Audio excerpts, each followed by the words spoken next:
الرحمن علم القرآن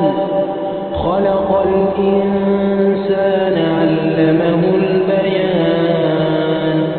الشمس والقمر بحسبان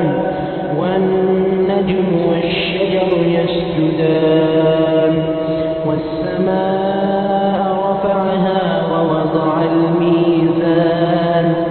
ألا تطغوا في الميزان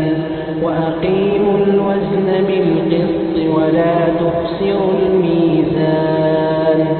والأرض ووضعها للأنام فيها فاكهة والنخل ذات الأكمام والحب ذو العصف والريحان فبأي آلاء ربكما تكذبان خلق الإنسان من صلصال كالفخار وخلق الجان من مارج من نار فبأي آلاء ربكما تكذبان رب المشرقين ورب المغربين فبأي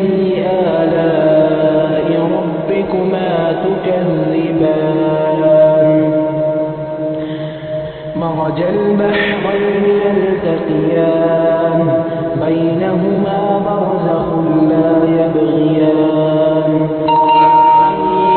آلاء ربكما تكذبان يخرج منهما اللؤلؤ والمرجان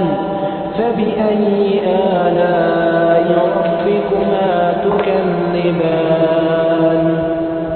وله الجوار المنشآت في البحر كالأعلام فبأي آلاء ربكما تكذبان